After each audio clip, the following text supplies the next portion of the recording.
Congress senior నేత జీవన్ రెడ్డి తిరగబడ్డారు. మంత్రి అడ్లూరి లక్ష్మణ్ ముందే రచ్చరచ్చ చేశారు. రేవంత్ రెడ్డి జగిత్యాల ఎమ్మెల్యే సంజయ్ పై తీవ్ర విమర్శలు చేశారు. ముందు నుంచి కూడా పార్టీలో ఉన్న తమను కాదని బయట నుంచి వచ్చిన వాడెవడికో పెత్తనం ఏంటని నిలదీశారు. ఆయన తనను మానసికంగా హింస పెడుతున్నారని ఆవేదన వ్యక్తం చేశారు. బీఆర్ఎస్ ప్రభుత్వం ఉన్నప్పుడే బాగుందన్నారు జీవన్ రెడ్డి. ఇదే అంశానికి సంబంధించి మరిన్ని అప్డేట్స్ అందించడానికి మా ప్రతినిధి క్రాంతి అందుబాటులో ఉన్నారు. క్రాంతి, అసలు కాంగ్రెస్ సీనియర్ నేత జీవన్ రెడ్డి చాలా అసంతృప్తి వ్యక్తం చేస్తున్న పరిస్థితి మనం చూస్తున్నాము. ఏంటి అసలు ఏం జరిగింది బ్యాక్గ్రౌండ్ లో? కష్టపడ్డ కార్యకర్త వాడేవాడు సార్ అంటున్నా. 10 ఏళ్ళు ఏదైతే మమ్మల్ని అరిగోత పెట్టుకుని ఏదైతుందో ఇవాళ మళ్ళీ ఏదైతున్నదో మళ్ళీ మాది పెత్తనం చేస్తా. అభివృద్ధి అని మాకు అర్థం కాదు సార్. అంటున్నా అభివృద్ధి కాంగ్రెస్ వాడు చెప్తా మీరు అభివృద్ధి చేయరా, మీరు మంజూరు చేయరా? మీరు అట్లయితే సిద్ధాంతం పెట్టుకున్నారా? ఓన్లీ పార్టీ ఫిర్యాదుదారు చెప్తే నేను పని చేస్తా అని చెప్పని పెట్టండి, బోర్డు పెట్టండి. పార్టీ ఫిర్యాదుదారులకి అవకాశం, ప్రతిపాదన. అట్లయినా కాంగ్రెస్ పార్టీ పెట్టుకున్నది ప్రభుత్వం కాదు సార్. రాజకీయంగా క్లారిటీ ఉండాలి. ఇప్పుడు మనం యుద్ధం చేస్తుంటే మనం ఎవరితో యుద్ధం చేస్తున్నాం అనేది క్లారిటీ ఉండాలి. ఉండదు సార్. మనం ఏ పక్షం ఉన్నాం? మనం శత్రుపక్షం వచ్చి మనం పక్కన సొచ్చి వాడు పక్కన బల్లం పెట్టి కొడుతుంటే మేము ఎక్కడికి వెళ్ళి కొట్టాడతాం? ఏముందో కొట్లాడతాం. మన ప్రత్యర్థి వచ్చి మన పక్కన వచ్చేది ఇస్తుందో పక్కన బల్లం పెట్టి కొడుతుంటే నువ్వు ఎట్లా ఎవరిగా కొట్లాడతావు? అభివృద్ధి అంటే ఏంటి?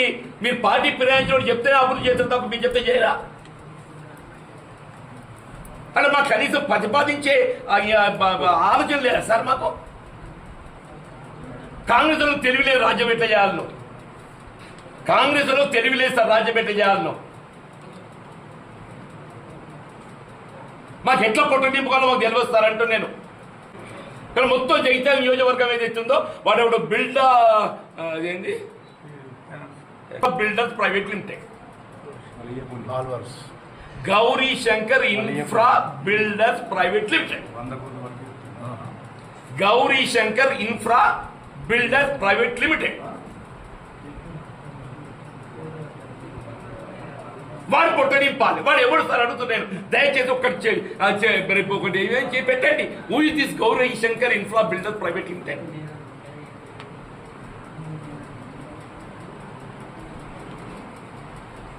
మున్సిపాలిటీల వర్క్ వచ్చినా వాడే చేయాలి, వాటర్ వర్క్స్ వర్క్ వచ్చినా వాడే చేయాలి, గోదాములు వచ్చినా వాడే చేయాలి.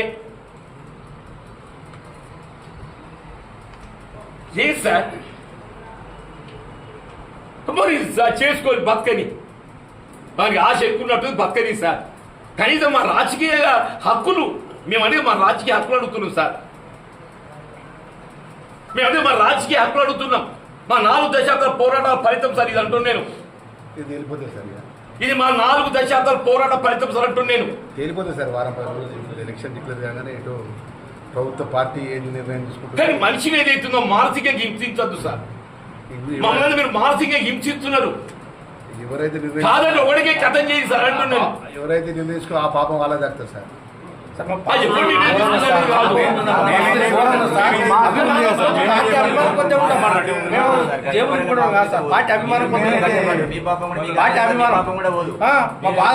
ఎలక్టెడ్ ఎమ్మెల్యేస్ మీద మీకు విశ్వాసం లేదు మరి ఎంత కనబడుతుంది? వీళ్ళు మీరు 20 మంది సభ్యులు ఎక్కువ ఉన్నారు సార్ అధికంగా. వీళ్ళు కాంగ్రెస్ పార్టీ ఎలక్టెడ్ ఎమ్మెల్యేస్ కును బీఆర్ఎస్ మధ్య వ్యత్యాసం ఏదైతున్నదో ప్రతిపక్షాల మన మధ్య 20 సంఖ్య ఉంటుంది సార్ అంటూ నేను. ఎంఐఎం ఇండిపెండెంట్ పక్కన పెట్టండి. మన పార్టీని మనం చక్కగా చూసుకోకుండా నేను వాడేవనా తీసుకెళ్ళి పక్కన పెట్టుకుంటే వీడు ఏమైనా మంచిదంటే కాంగ్రెస్ వాడిని మీరు అది చేస్తాను కదా సార్. నాకు అర్థం కాదు. ఢిల్లీలో కూడా ఈ విషయం చెప్పింది కదా సార్. కేసీ వేణుగోపాల్ ఇన్ఛార్జ్ ఈ విషయం చెప్పింది. పార్టీ ఎందుకు తీసుకోవాల్సి వచ్చిందన్న విషయంలో గంగా నువ్వే నేను చేసింది ఇట్లా. శ్రీధర్ బాబు గారు నన్ను సత్యం చెప్తున్నా. మానసిక హింస గురి కావడానికి కారణం ప్రధానంగా శ్రీధర్ బాబు గారు 1 లక్షల వరీలు ఇస్తారని చెప్పండి. ప్రాణం చెప్తున్నాను. నాకు ఆనాడు తెలిపిస్తుండే ఒట్టి నన్ను ఏదైతుందో ఆ మేకలుగా బలిచ్చినట్టు ఇచ్చినట్టుండే. పార్టీలో కలిసి పని చేసిన కాబట్టి మీరు మీకు మీకు దుఃఖం జరగద్దని మేము మరి ఏమైంది? జడ్జిమెంట్ ఏమైంది అంటోని అదే సంవత్సర కాలమే స్థానిక కాదు సార్. నేనేమంటాను, నా కొరకు అడుగుతాను, నాకే పదవి అక్కర్లేదు సార్ మీ గురించి కాదే, దయచేసి నాకే పదవి అక్కర్లేదు సార్ మీ గురించి నేను చెప్పిన మా ఊళ్ళకు నాకు కావాలని 24 గంటలు పట్టుకొస్తా అని చెప్పి నేను 24 గంటలు బుక్ చేస్తే ఎక్కేస్తా అని చెప్పి నేను నాకు కాదే, నా కార్యకర్త హక్కులు నేను కాపాడాలి. మరి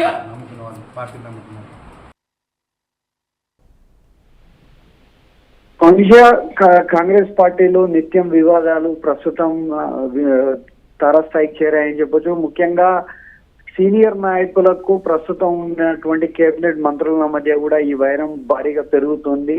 దీనికి మరో కారణంగా బీఆర్ఎస్ నుండి కొంతమంది వలస వచ్చిన నాయకులు వారి వ్యవహార శైలి కూడా ప్రస్తుతం కాంగ్రెస్ పార్టీలో వివాదాలకు కారణంగా చెప్పొచ్చు.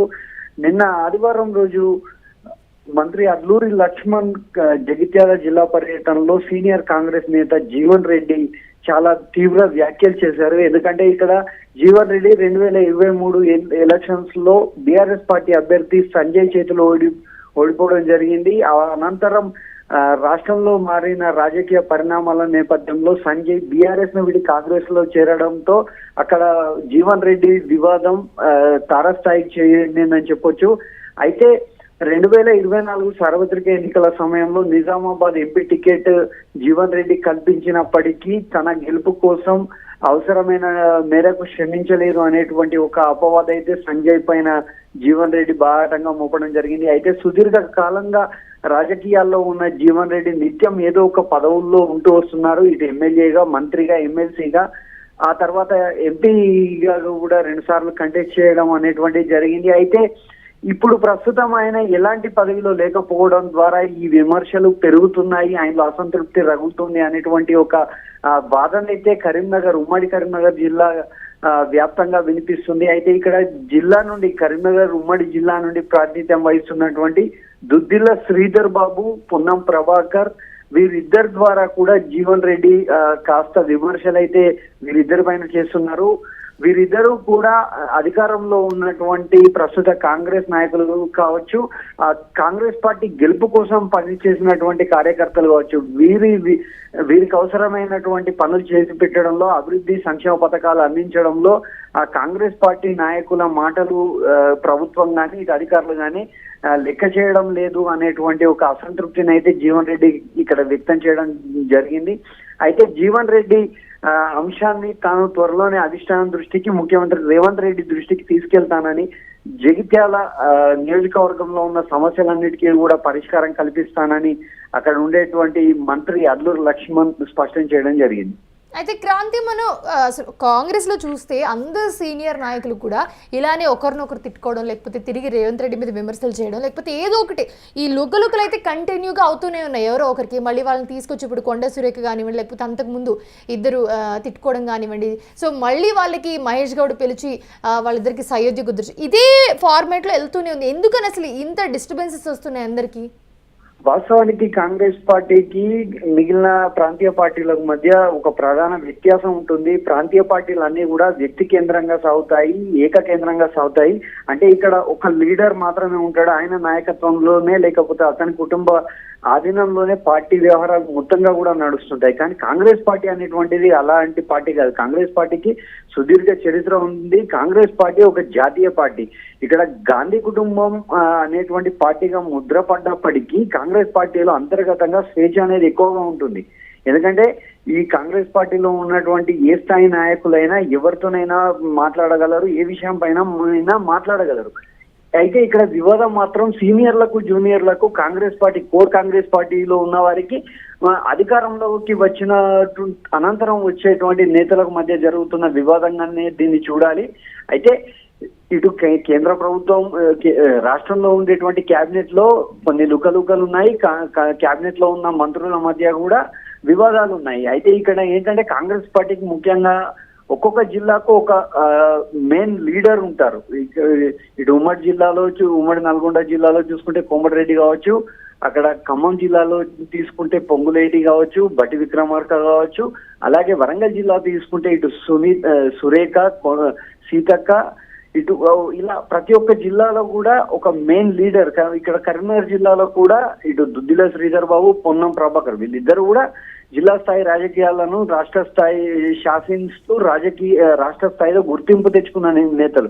ఇలాంటి వారు ఏంటంటే కాంగ్రెస్ పార్టీలో సుమారు ఒక 30 నుండి 50 మంది వరకు కూడా రాష్ట్ర స్థాయి నాయకులు వీళ్ళు కేంద్రంలో ఇటు సోనియా అధిష్టాన వర్గం దగ్గర, ఇటు రాహుల్ గాంధీ దగ్గర కావచ్చు, సోనియా గాంధీ దగ్గర కావచ్చు, ప్రత్యేకంగా వెళ్ళి ఫేస్ టు ఫేస్ మాట్లాడగలిగిన ఒక స్థాయి కలిగినటువంటి నాయకులు. వీళ్ళందరికీ కూడా కాంగ్రెస్ పార్టీలో ఏంటంటే వాస్తవానికి అధికారంలోకి వచ్చినప్పటి నుంచి కొంతమందికి పదవులు దక్కాయి, కొంతమందికి పదవులు దక్కలేదు అనేటువంటి ఒక అసంతృప్తి అయితే ఉంది. ఈ అసంతృప్తికి తోడు కొత్తగా పార్టీలో వచ్చిన వాళ్ళు కావచ్చు, యువ నాయకత్వం కావచ్చు, ఇదంతా కూడా ఇమిడ్చుకోవడంలో ఇలాంటి కాంగ్రెస్ పార్టీలో ఇలాంటి విరోధాలు సర్వసాధారణమని చెప్పొచ్చు.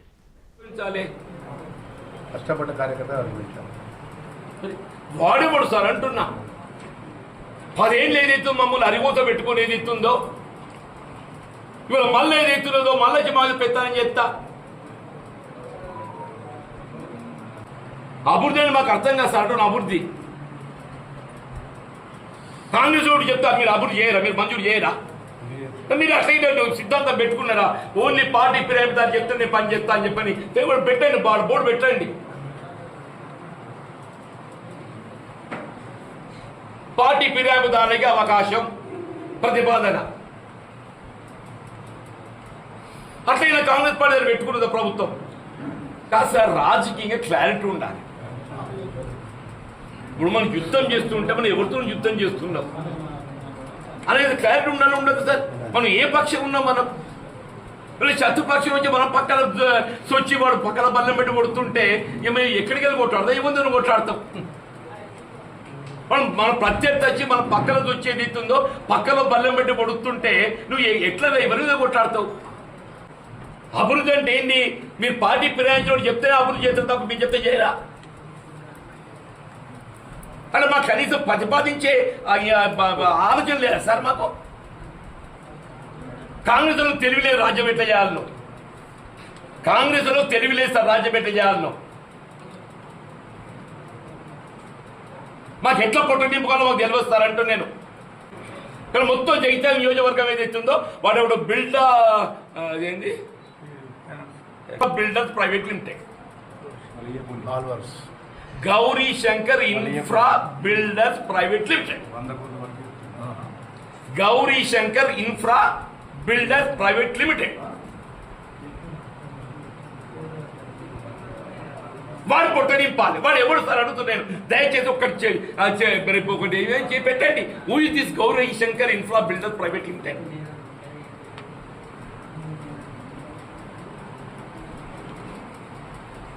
మున్సిపాలిటీల వర్క్ వచ్చినా వాడే చేయాలి, వాటర్ వర్క్స్ వర్క్ వచ్చినా వాడే చేయాలి, గోదాములు వచ్చినా వాడే చేయాలి. ఏం సార్ మరి చేసుకోవాలి బతకని, మనకి ఆశ ఎక్కున్నట్టు బతకని సార్. కనీసం మా రాజకీయ హక్కులు మేమనే మా రాజకీయ హక్కులు అడుగుతున్నాం సార్. మేమదే మా రాజకీయ హక్కులు అడుగుతున్నాం. మా 4 దశాబ్దాల పోరాటాల ఫలితం సార్ ఇది అంటున్నాను నేను. ఇది మా 4 దశాబ్దాల పోరాట ఫలితం సార్ అంటున్నాను నేను.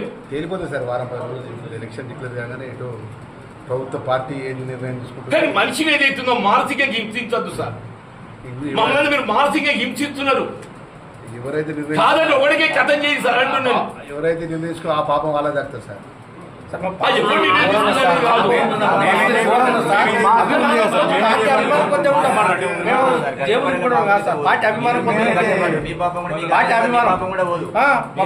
మీ ఎలక్టెడ్ ఎమ్మెల్యేస్ మీద మీకు విశ్వాసం లేదు, మరి ఎంత కనబడుతుంది? వీళ్ళు మీరు 20 మంది సభ్యులు ఎక్కువ ఉన్నారు సార్ అధికంగా.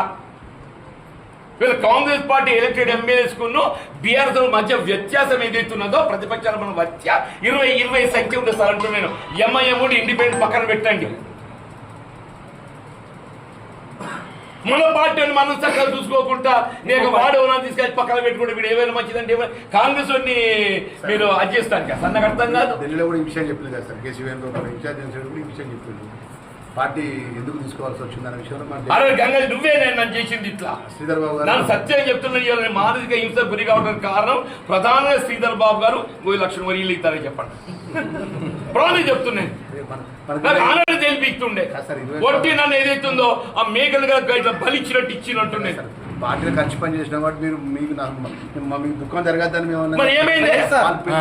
జడ్జిమెంట్ ఏమైంది అంటున్నా అదే సంవత్సర కాలమే స్థానిక కాదు సార్ నేనేమంటాను నా కొరకు అడుగుతాను నాకే పదవి అక్కర్లేదు సార్ మీ గురించి కాదే దయచేసి నాకే పదవి అక్కర్లేదు సార్ మీ గురించి నేను మొన్న చెప్పిన మా ఊళ్ళకు నాకు కావాలని 24 గంటలు పట్టుకొస్తా అని చెప్పింది నేను 24 గంటలు బుక్ ఎక్కేస్తా అని చెప్పింది నేను